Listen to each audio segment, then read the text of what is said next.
स्वर्णकुण्डलभूषिता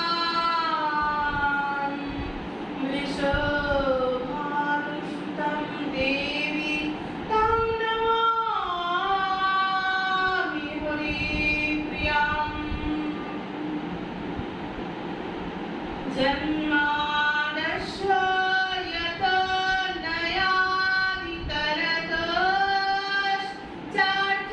यतनयादितरतश्चार्थेष्वभितो स्वराट् तेने ब्रह्महृदायादिकवये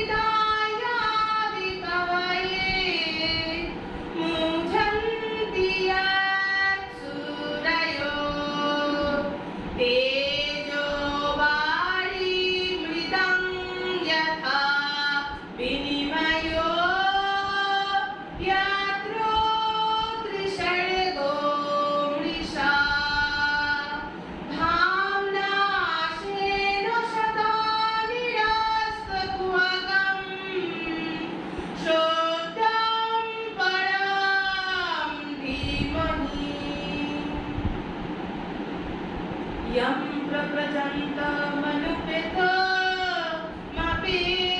प्रव्रजन्तमनुपेतमपेतकृतां द्वैपायनविरवका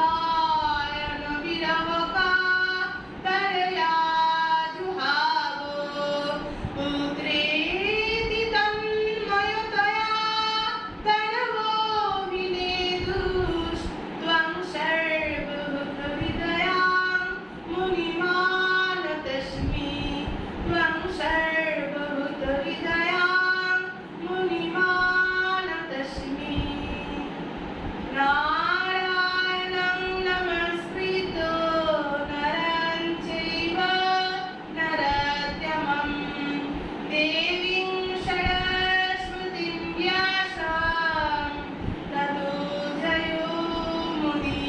जयोमुदीरयेत् तुलसीकाननं यत्रो यत्रो पद्मो वनानि च पुराणं पठनं यत्रो तत्रो सन्निहितो हरिः जय रूप सनातन भट्ट रघुनाथ श्रीजीव गोपाल भट्ट दास रघुनाथ এই ছয় গোসাইয়ের করি চরণ বন্দন যাহা হইতে বিঘ্ন নাশ অভীষ্ট পূরণ वञ्चाकल्पतरुभ्यश्च कृपा सिन्धुभ्य एव च पतितानां पावनेभ्यो वैष्णवेभ्यो नमो नमः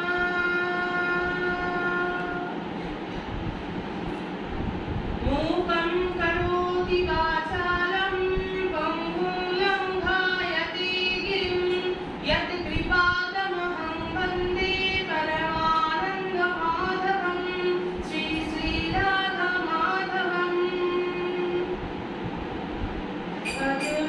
अद्वैताय गौराङ्गेशं जपो हरे कृष्ण हरे राम अद्वैताय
মণ্ডল কি জয়, শ্রী শ্রী ক্ষেত্র মণ্ডল কি জয়, শ্রী শ্রী দাস ব্রহ্ম কি জয়, অনন্ত কোটি সাধু গুরু ব্রাহ্মণ বৈষ্ণবগণ কি জয়, আপন আপন শ্রী গুরু ধাম কি জয়, আপন আপন শ্রী গুরু গোবিন্দ কি জয়।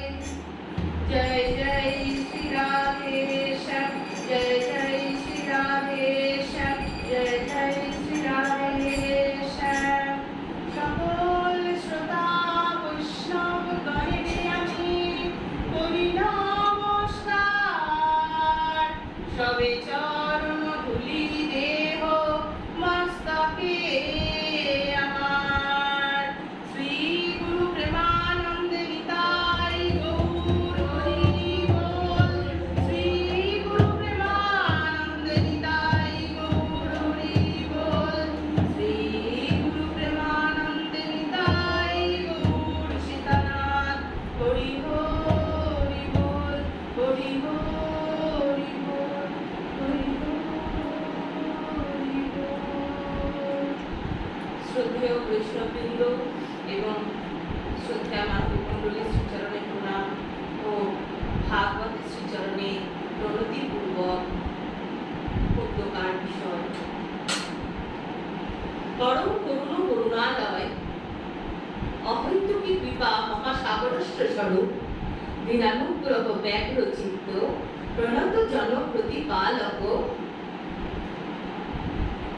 ভক্ত বৎসল শ্রীমৎ নিত্যানন্দ মহাপ্রভু ও শ্রী শ্রী গৌর হরি অসীম অপার অনন্ত অনুকম্পায়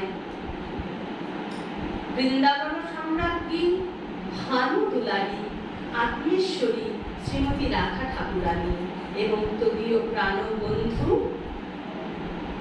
বৃন্দাবন বিহারী নবল কিশোর নিখিল গোপ নিতম্বিনী গোপীজন লোচনামৃত নন্দনন্দন গজেন্দ্র নন্দনের পরম করুণায় শ্রী গুরুদেবের অহৈতুকী কৃপায় আপনাদের সকলের শুভ উপস্থিতিতে শ্রী শ্রী রাধারমণ কুটির নিবাসী ভক্তবৃন্দের সুন্দর ব্যবস্থাপনায় আজকে এই শ্রী শ্রী গুরু পূর্ণিমা তিথিতে ভাগবতী কথা শ্রবণের এক অতি দুর্লভ সৌভাগ্য আমরা অর্জন করেছি। আজ অত্যন্ত পবিত্র একটি দিন, শ্রী শ্রী গুরু পূর্ণিমা তিথি।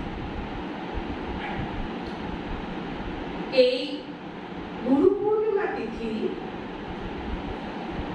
আজকের আলোচ্য বিষয়, তাই সেই গুরুদেবকে নিয়ে, সেই গুরু তত্ত্ব। বিষয়টি গুরু তত্ত্ব, অর্থাৎ যেমন গুরু তেমন রহস্যপূর্ণ আর তেমনই গুরুত্বপূর্ণ। গুরু তত্ত্ব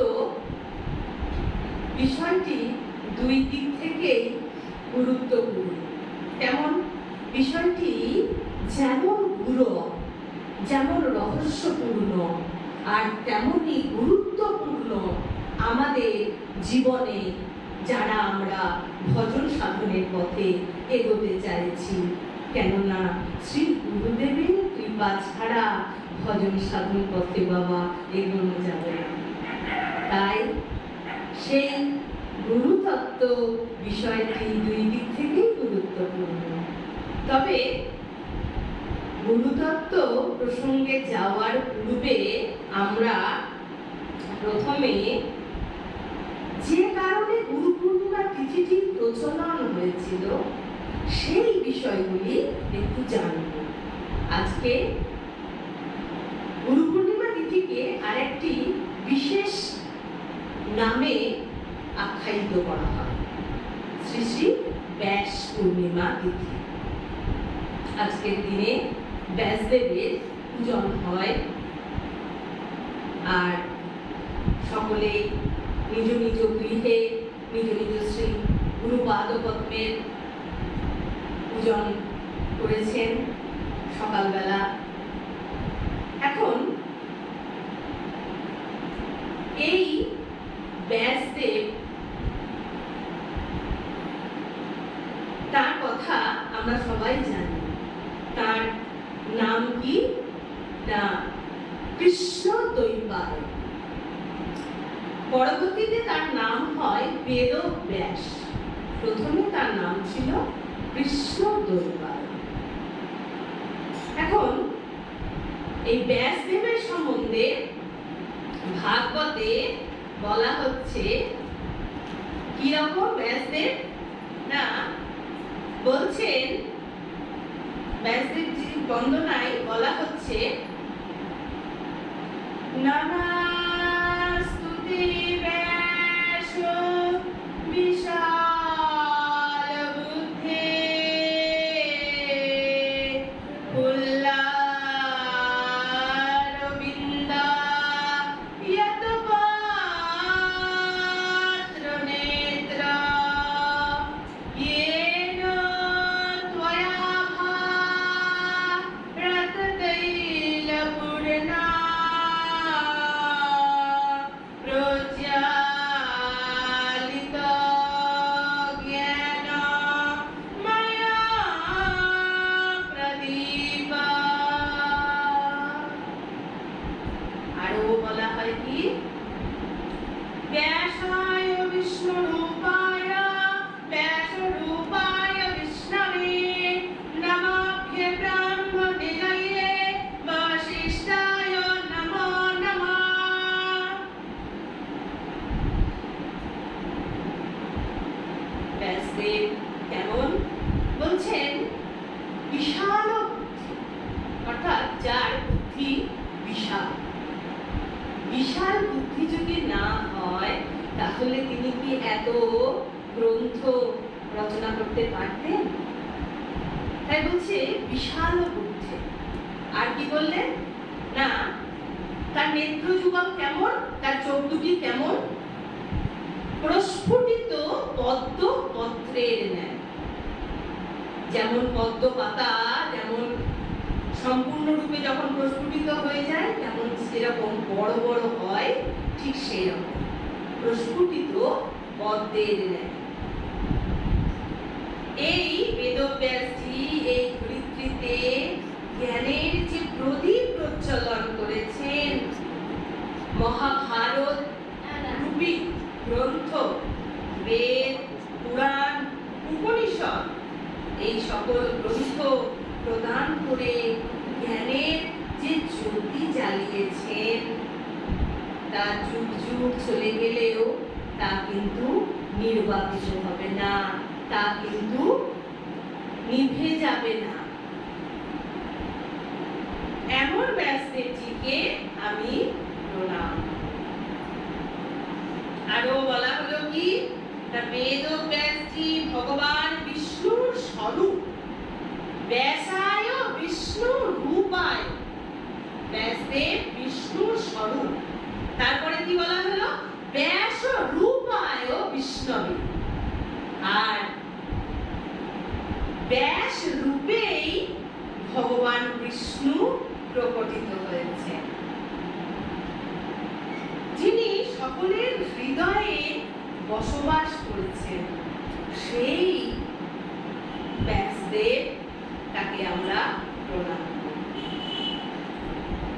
ব্যাসদেবজি কেমন আরো বলছে যেমন ব্রহ্মা তার তিনটি মস্তক, তো ব্যাসদেবজি এক মুখওয়ালা, এক মস্তকধারী, এক মুখধারী ব্রহ্মা। আবার তিনি বিষ্ণু যেমন চার হস্তে আছেন, চতুর্ভুজ, তো ব্যাসদেবজি দুই ভুজধারী বিষ্ণু। আবার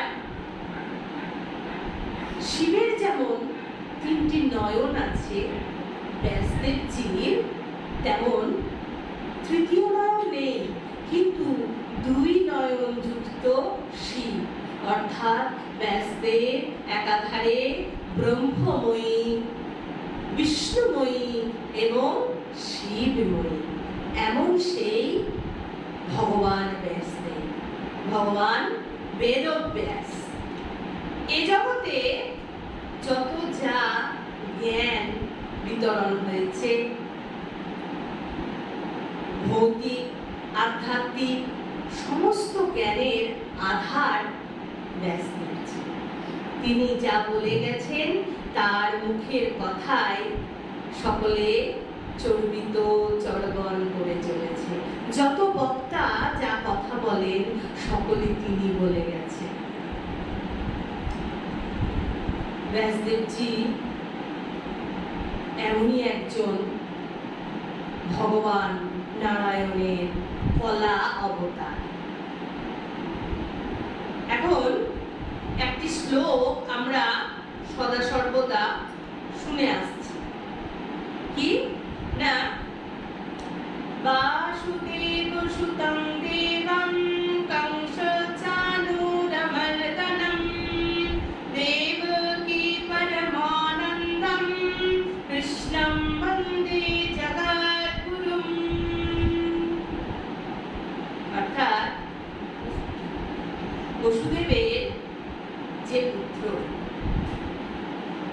যিনি কংস এবং চানু মুষ্টি এইসব দৈত্যদের বধ করেছেন, যিনি দেবকীকে পরম আনন্দ দান করেন, সেই কৃষ্ণই তো জগৎগুরু। কৃষ্ণ বন্দে জগৎগুরু, অর্থাৎ সেই কৃষ্ণই জগৎ। কিন্তু জগৎগুরু কেন বলা হলো কৃষ্ণকে? না, সকল জ্ঞান তার কাছ থেকেই সৃষ্টি হয়েছে, তাই তিনি জগৎ। কিন্তু সেই জ্ঞানগুলি কেমন ছিল? না, সেই জ্ঞানগুলি স্মৃতিতে ছিল। আর বেদব্যাসজি কি করলেন? না, সেই সকল জ্ঞানগুলিকে লিপিবদ্ধ করলেন পুস্তক আকারে, গ্রন্থাকারে, শাস্ত্রাকারে, মানবদের জন্যে, আমাদের মতো কলিহত জীবদের জন্য। এখন আরো একটি সমস্যা আছে, গ্রন্থ তো রচনা হলো, কিন্তু ভাগবতের এই যে শ্লোক বা এইগুলি যে রচনা হয়েছে, এগুলির তো অর্থ বোঝার ক্ষমতা আমাদের নেই বাবা। তাহলে এগুলি কি করতে হবে? তাহলে এই অর্থ বুঝতে গেলে আমাদের শ্রী গুরুপাদ পদ্মের কাছে যেতে হবে। বলছে ভাগবত পরগিয়া বৈষ্ণবের স্থানে। কেননা সংস্কৃত বোঝার মতো বুদ্ধি তো আমাদের নেই, তাহলে যিনি আমাদের বুঝিয়ে দেবেন সেই গুরুদেবের কাছে যেতে হবে এই শাস্ত্র গ্রন্থাদি পড়তে, শাস্ত্র গ্রন্থাদি অধ্যয়ন করতে। এখন ব্যাসদেবজি তিনি তার জন্ম বৃত্তান্ত অত্যন্ত রহস্যময়। ভগবান কিনা, তো ভগবানের জন্ম বৃত্তান্ত, জন্ম কথা সকলই রহস্যময়। তবে আজ প্রসঙ্গ অনেক দীর্ঘ আছে, তাই আমরা জন্ম বৃত্তান্ত প্রসঙ্গে যাচ্ছি না। ব্যাসদেবজি তার পিতা পরাশর মুনি, পরাশর মুনির পুত্র ব্যাসদেবজি, আর শক্তি মুনির পৌত্র, আর বশিষ্ঠ মুনির প্রপৌত্র। প্রপৌত্র অর্থাৎ পৈনাতি, আর তার মাতা সত্যবতী দেবী, যাকে মৎস্যগন্ধা বলা হতো, কারণ মৎস্যের পেট থেকে তিনি জন্ম হয়ে পেয়েছিলেন কিনা, তাই তার গা থেকে, শরীর থেকে মৎস্যের ন্যায় গন্ধ নির্গত হতো, তাই তার নাম ছিল মৎস্যগন্ধা। কিন্তু ভগবান বেদব্যাসের, কৃষ্ণদ্বৈপায়নজির জন্মের পরে পরাশর মুনির আশীর্বাদে তার সেই গন্ধ সুগন্ধে পর্যবসিত হয় এবং অনেক যোজন দূর থেকে সেই সুগন্ধ পাওয়া যেত, তাই তার নাম হয় যোজনগন্ধা। পরবর্তীতে আমরা সত্যবতী প্রসঙ্গ আমরা মহাভারতে পাই। এখন সেই ভগবান কৃষ্ণদ্বৈপায়নজি তিনি জন্মের পরে পরে কিন্তু তার বাল্যকাল দশা পাননি। তিনি জন্মের পরে পরে তার মাতাকে প্রণাম করে তিনি সেখান থেকে তপস্যার জন্য গমন করেন। বদরিকা আশ্রম ছিল তার তপস্যা স্থল। সেখানে তিনি তপস্যা করতে শুরু করেন। তিনি তপস্যা বলে মহর্ষিত্ব প্রাপ্ত হন। এরপরে তিনি চিন্তা করলেন যে এই যে দাপর যুগ শেষ হতে চলেছে, কলিযুগ আগত প্রায়, তো এখন তো মানুষের আর মনে রাখার ক্ষমতা কমে যাবে ধীরে ধীরে। হ্যাঁ, স্মৃতি ভ্রম হবে। আগে মানুষ কি করতেন? গুরুকুলে যেতেন, গুরুকুলে গিয়ে বেদকে শুনে শুনে মনে রেখে তা অধ্যয়ন করতেন। কিন্তু আস্তে আস্তে মানুষের সেই স্মৃতিশক্তি কমে যাবে। তাহলে কি করবে? বলছে তাহলে তো জ্ঞানকে লিপিবদ্ধ করতে হবে। তাই ভগবানের নিঃশ্বাস থেকে সৃষ্ট বেদকে তিনি 4 ভাগে ভাগ করলেন। তাই তো তার নাম হলো বেদব্যাস। বেদকে ব্যাস করেছিলেন, ভাগ করেছিলেন, তাই তার নাম হলো বেদব্যাস। এরপরে তিনি 18টি পুরাণ রচনা করলেন, অনেক উপপুরাণ, বেদান্ত, দর্শন সকলই রচনা করলেন। রচনা করলেন মহাভারত, সুদীর্ঘ মহাভারত রচনা করলেন। কিন্তু এত কিছু রচনা করলেন, তার সত্ত্বেও তার মনে কিন্তু তিনি প্রশান্তি পেলেন না। মনে যে একটা আনন্দের অনুভূতি, সেটি কিন্তু তার আসছিল না। ভালো কাজ করলে হয় না? ভালো কাজ করলে পরে হৃদয়ে একটা আনন্দ আসে, কিন্তু ব্যাসদেবের মনে কোনো আনন্দ পাচ্ছিলেন না। তাই ব্যাসদেবজি চিন্তা করছেন, সরস্বতী নদীর তীরে বসে তিনি মনে মনে ভাবছেন যে আমার কোথায় কি অতৃপ্তি আছে, কি আমি করিনি, কোন কাজটা আমার বাকি থেকে গেছে, যে জন্যে আমার মনে এত অশান্তি, যে জন্যে আমি এত কিছু রচনা করেও যেন মনে হচ্ছে কিছু যেন একটা বাদ চলে গেল। একদিন তিনি বসে আছেন নদী তীরে, বসে বসে তার অপ্রসন্নতার কারণ সম্বন্ধে তিনি ভাবছেন।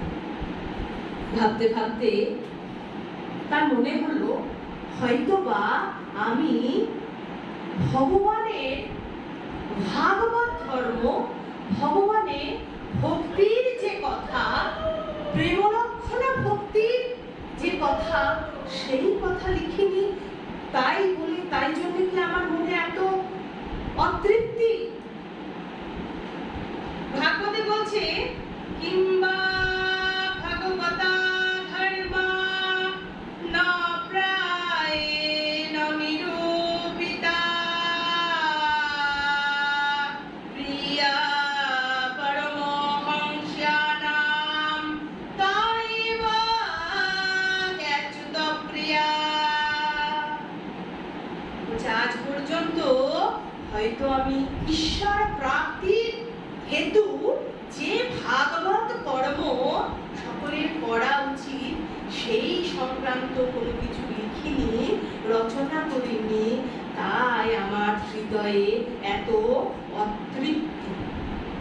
কারণ এই ধর্ম যা ভাগবত ধর্ম তাই তো পরম হংসদের প্রিয়, তাই সেটি রচনা করিনি বলেই হয়তো আমার এত অতৃপ্তি।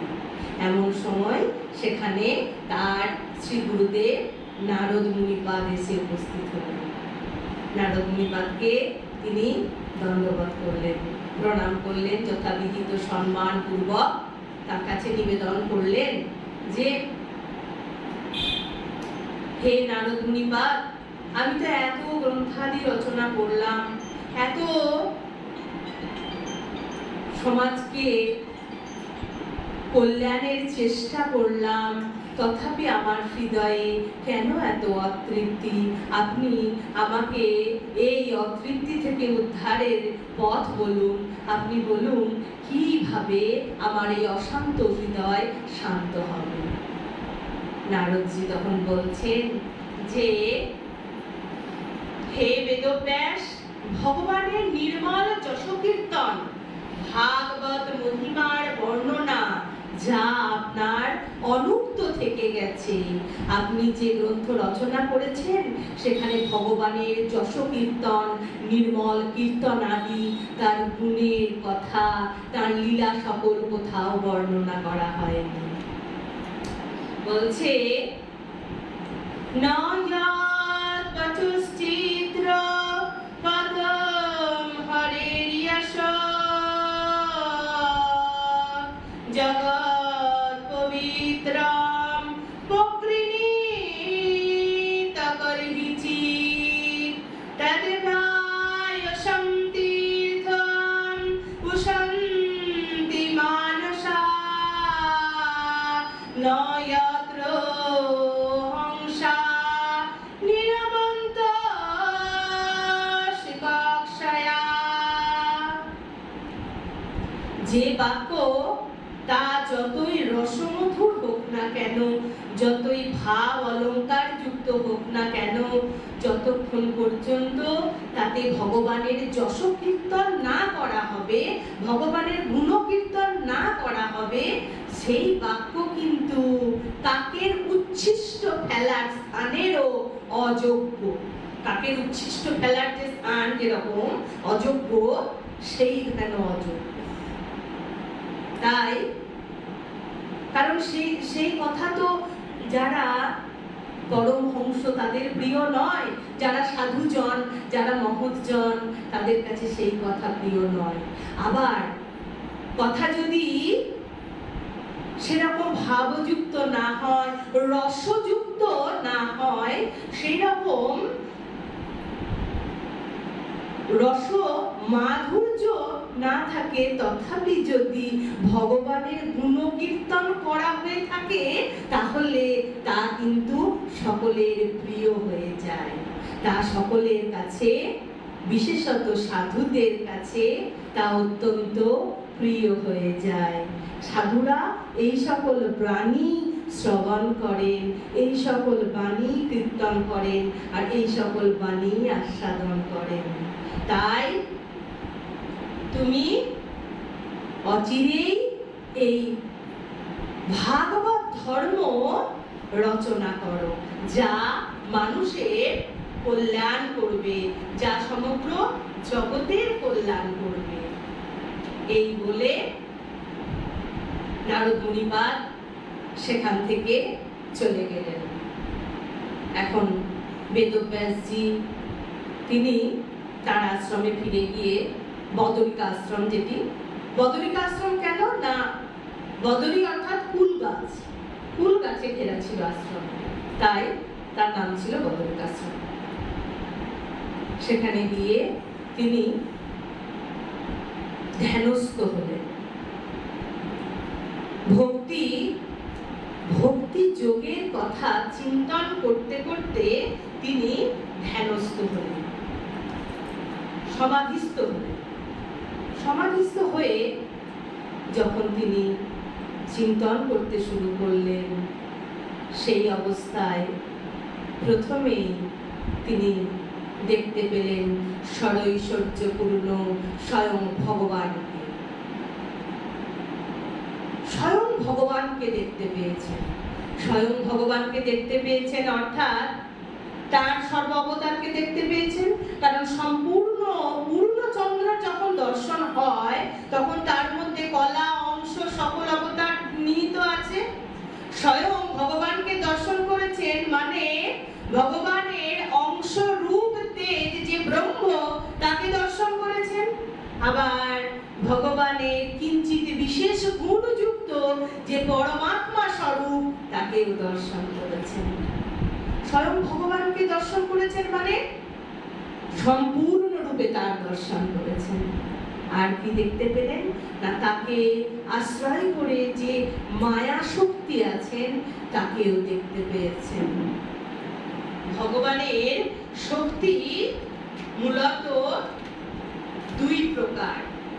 কি প্রকার, কি কি না, একটি অন্তরঙ্গ শক্তি আর একটি বহিরঙ্গা শক্তি। এই অন্তরঙ্গ যে শক্তি তাকে বলা হচ্ছে চিৎ শক্তি। সেই অন্তরঙ্গ শক্তির কাজ কি, ভগবানকে নিয়ে। আর বহিরঙ্গা যে শক্তি তাকে বলা হচ্ছে মায়া শক্তি। মায়া শক্তির কাজ কাদের সঙ্গে, জীবের সঙ্গে। তাহলে এই অন্তরঙ্গ শক্তি আর বহিরঙ্গা শক্তি এই দুই স্বরূপকে তিনি দর্শন করলেন। তিনি মায়াকে দেখে তিনি বুঝতে পারলেন যে জীবগণ কিভাবে মায়ার দ্বারা পীড়িত হচ্ছেন। তাই তিনি ভাবতে থাকলেন তাদের নিস্তারের উপায়। যখন তিনি ধ্যানস্থ হয়েছেন তখন স্বয়ং ভগবানকে দেখলেই হতো, ভগবানের মায়াকে দেখার প্রয়োজনীয়তা ছিল না। কারণ ভগবানের দর্শন হলেই তো সব দর্শন হয়ে যায়। কিন্তু ভগবান মায়াকেও দেখালেন। কেন দেখালেন না, মায়াটি তো আমাদের রোগের কারণ। আমরা তো ভবরোগে আক্রান্ত। যে ভবরোগ হলো মায়া থেকে সৃষ্ট। তা রোগের যদি কারণ না জানেন তাহলে কি ওষুধ তৈরি করা যাবে? যাবে না তো। তাই রোগের কারণ জানতে হবে। তো রোগের কারণ হলো মায়া। আর আমরা কলির জীব সকলেই সেই মায়াতে আবদ্ধ। তাই ভবরোগের ঔষধ তৈরি করে ফেললেন বেদব্যাসজি। ভগবান এই ভবরোগের বৈদ্য বেদব্যাসজিকে ভবরোগের ঔষধ তৈরি করার সমস্ত উপকরণ দিয়ে দিলেন। সমাধিস্থ অবস্থায় বেদব্যাসজি রচনা করতে শুরু করলেন। এখন প্রশ্ন হবে, সমাধিস্থ অবস্থায় তিনি রচনা করলেন কিভাবে? না, তিনি রচনা করেননি, তিনি উচ্চারণ করে গেছেন শ্লোকগুলি, আর পাশে বসে গণেশজি লিপিবদ্ধ করে গেছেন।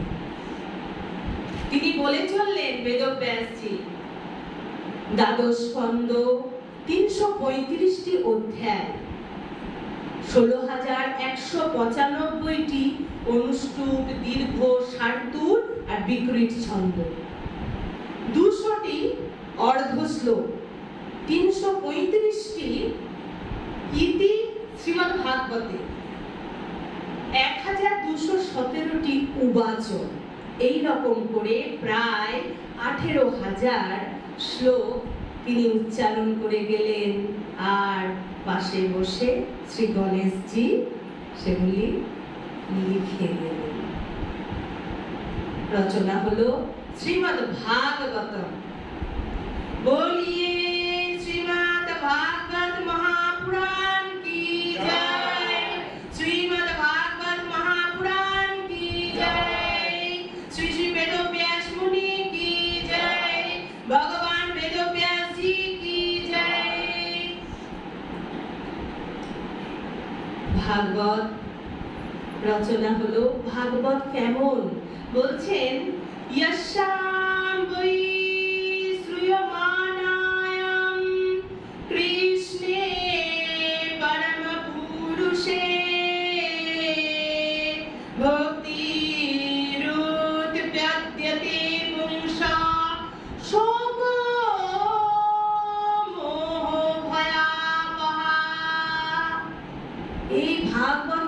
শ্রবণ করলে কি হবে?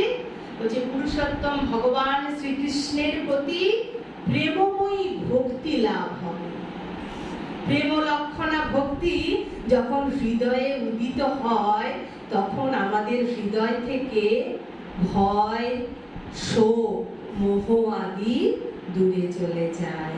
এই যে আমরা আমার তোমার এই যে ভেদ বুদ্ধির বশবর্তী হয়ে, এই ভেদ বুদ্ধির বশবর্তী হয়েই তো আমাদের এত যন্ত্রণা, কি না? আমার এটি তোমার, আমার তোমার, এই করেই তো আমাদের এই অশান্তি। তাই বলছে যখন হৃদয়ে সেই পবিত্র প্রেমলক্ষণা ভক্তির উদয় হবে না, সেদিন আর এই ভেদ বুদ্ধি থাকবে না। এই ভেদ, এই মোহ, এই মায়া থেকে আমরা বেরিয়ে আসতে পারব। এমন সেই বেদব্যাসজি, তিনি কিন্তু কলিযুগেও জন্ম নিয়েছেন। বলছে ব্রজের সব পরিকর নৃত্য, সব লীলায় নৃত্য, আর সকলেই আবার গৌর লীলায় যোগ দিয়েছেন। তাহলে কি আমাদের কৃষ্ণ দ্বৈপায়ন বেদব্যাসজি আসেননি? বলছে এসেছে তো। কি রূপে এসেছেন? না, পরম করুণ করুণালয় শ্রী শ্রী বৃন্দাবন দাস ঠাকুর রূপে এসেছেন। কি বৃন্দাবন দাস ঠাকুর জি হলেন সেই বেদব্যাসজির অবতার।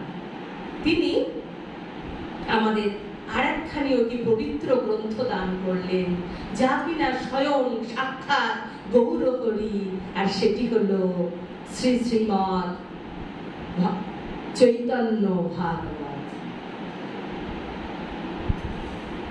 সেই শ্রী চৈতন্য ভাগবতে শ্রী নিত্যানন্দ মহাপ্রভু গৌরাঙ্গ মহাপ্রভুর নির্দেশে ব্যাস পূজন করেছেন। আমরা এখন সেই ব্যাস পূজন একটু আস্বাদন করব। বলছেন ব্যাস পূজার ঠিক পূর্বদিন, অর্থাৎ আজকে আষাঢ়ী শুক্ল পূর্ণিমা তিথি, ঠিক তার আগের দিন মানে গতকাল নন্দনাচার্যের গৃহে কি হয়েছে গো? শ্রীপাদ নিত্যানন্দ মহাপ্রভু আর গৌরহরির মধুর মিলন অনুষ্ঠিত হয়েছে।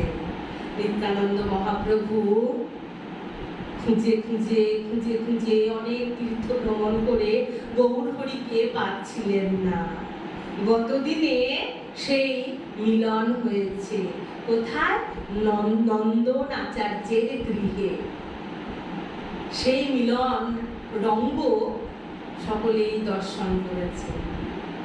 সেখানে এবার নিত্যানন্দ মহাপ্রভু বসে আছেন, আর তাকে বেষ্টনী করে সপার্ষদ গৌর সুন্দর বসে আছেন।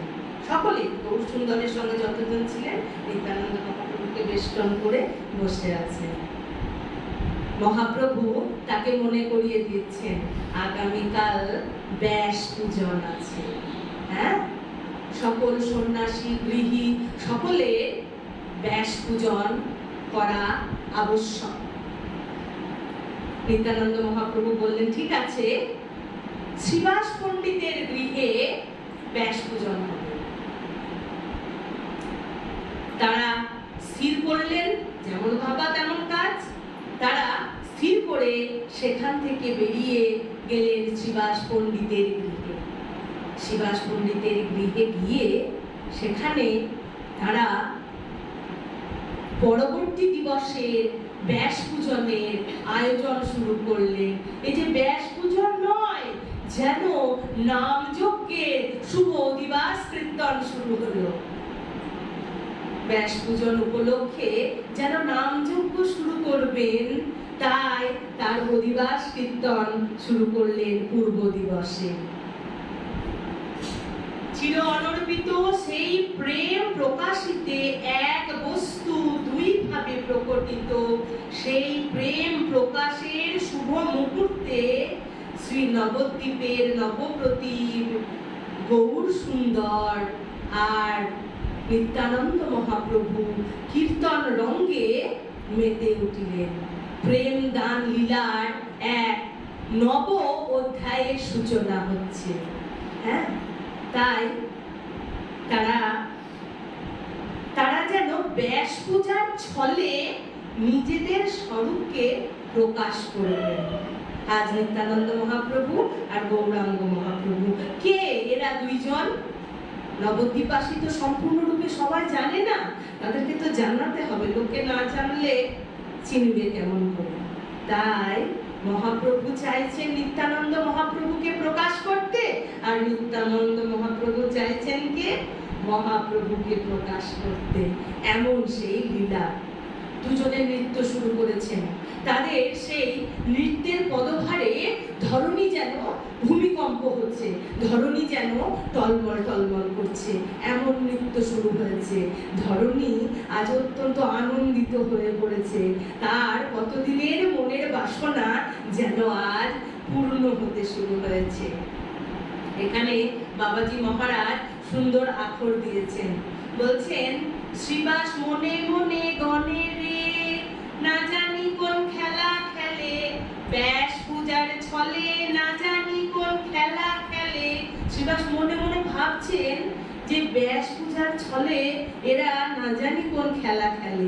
প্রভুর লীলা বোঝা বড় দায়, বোঝা বড় শক্ত, যতক্ষণ না ওই শ্রী চৈতন্য যারে জানায় সে জানিতে পারে। এইরকমই তার সকল লীলাও সেই রকমই, তিনি যাকে বোঝাবেন সেই বুঝতে পারবে। তার মনে মনে ভাবছেন আজ এরা যে কি লীলা করবেন। এদিকে নৃত্য শুরু হয়ে গেছে। চিরদিবসের প্রেমে চৈতন্য নিতাই, দোহে দোহ ধ্যান করি নাচে এক ঠাঁই। দুজনের দেহ থেকে, দুজনের দেহরূপী যে শ্রী বিগ্রহ, সেখানে নয়ন থেকে অশ্রুধারা সিঞ্চিত হয়ে যাচ্ছে। দুজনের অশ্রুতে দুজনে যেন অভিসিঞ্চিত হয়ে যাচ্ছে। কেননা নয়নের মহাপ্রভুর নয়নের বাড়ি কেমন ভাবে বেরোতো? পিচকিটির মতো, পিচকিটির মতো বেরোতো। তাই সেই নয়ন বাড়িতে যেন দুজনে ভিজে গিয়েছেন, সিক্ত হয়ে গিয়েছেন। এমন ভাবে নৃত্য করতে করতে এখন বলছেন বাবাজি মহারাজ এখানে সুন্দর আখর দিয়েছেন, খেলে গৌর সিন্ধু কুলে, নিতাই তরঙ্গ হেলে দুলে। গৌর রূপী সাগরে যেন নিতাই রূপী তরঙ্গ আজ হেলে দুলে খেলা করছে। এমন সুন্দর সেই নৃত্য। ভাগ্যবতী ধরণীর আনন্দ আর ধরে না রে।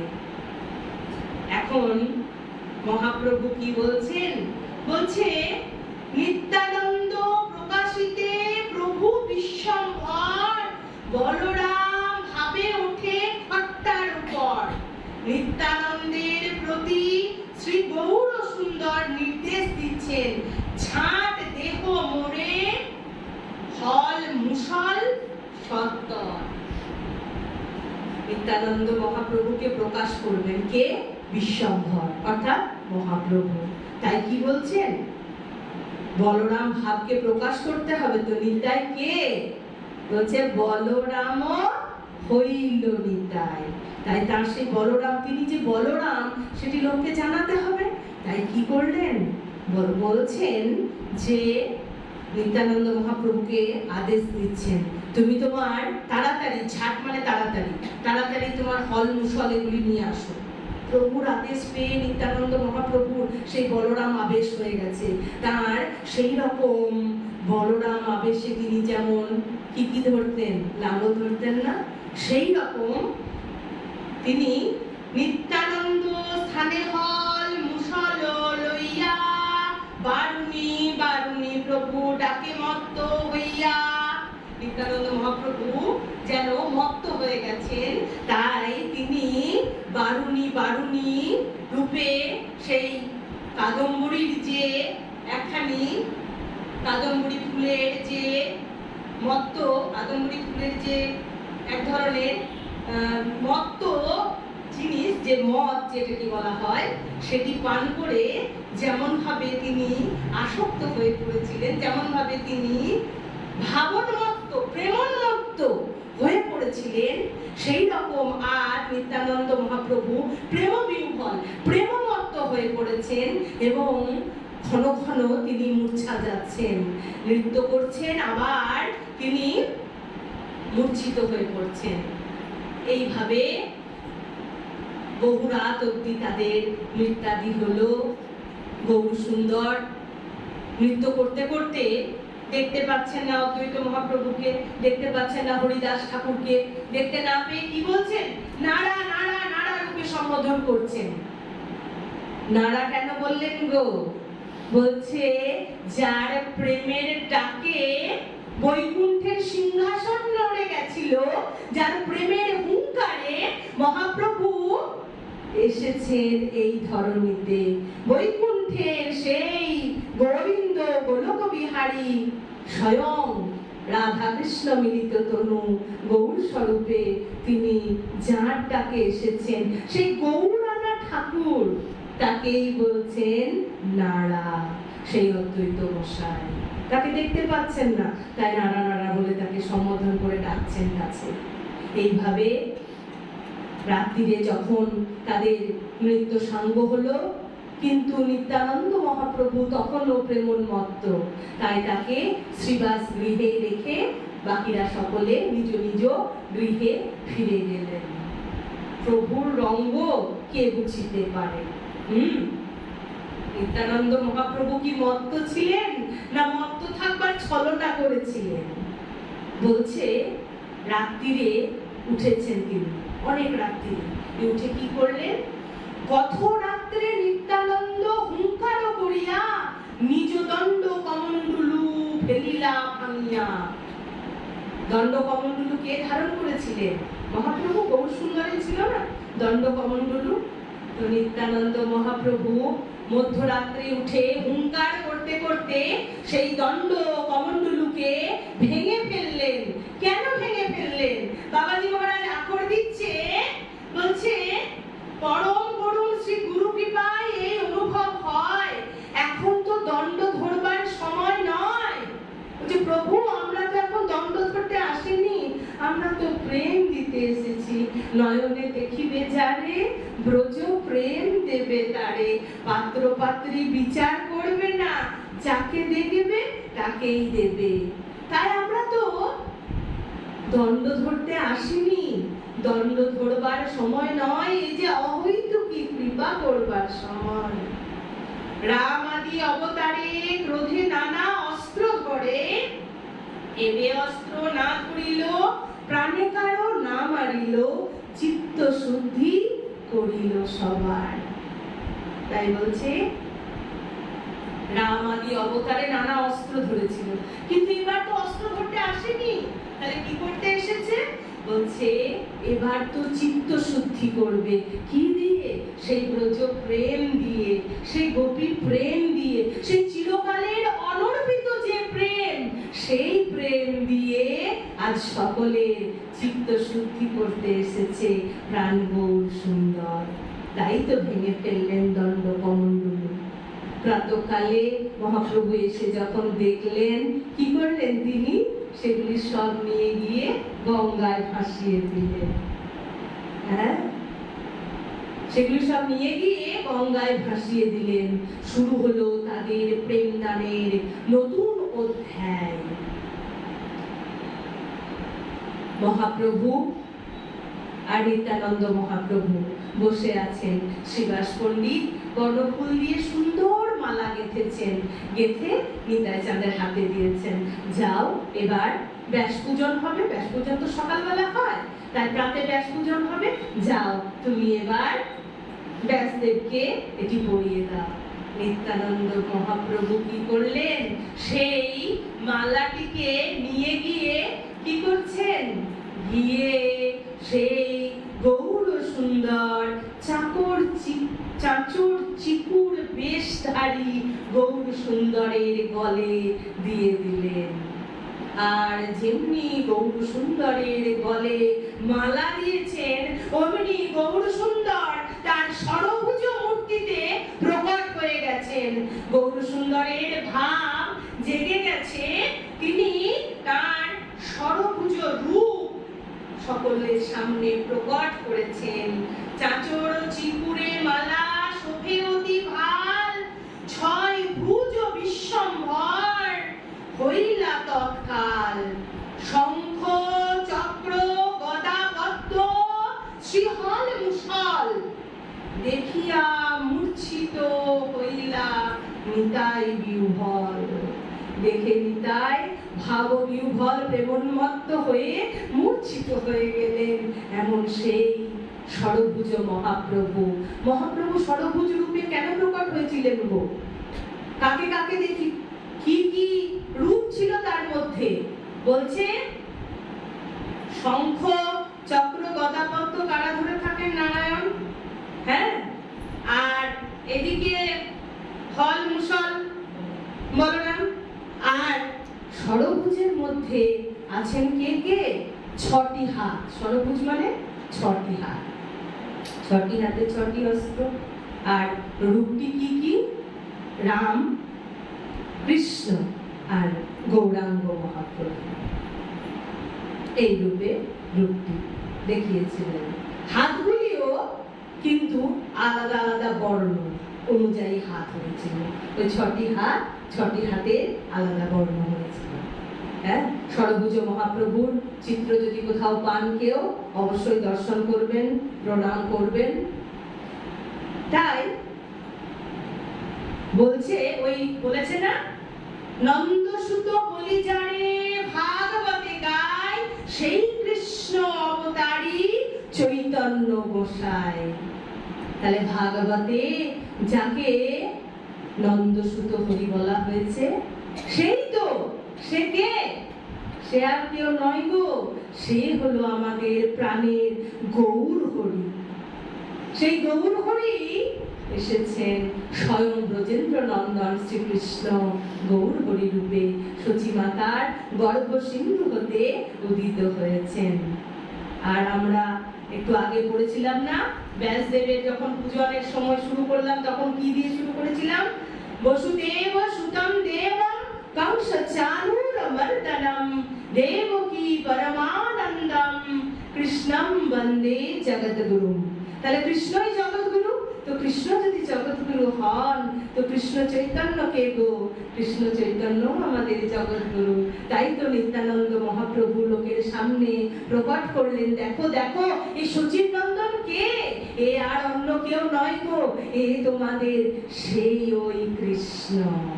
হ্যাঁ, ওই একটা আছে না পদ, এসেছে ব্রজের বাঁকা কালো সখা দেখবি আয় তোদের এই নদিয়া।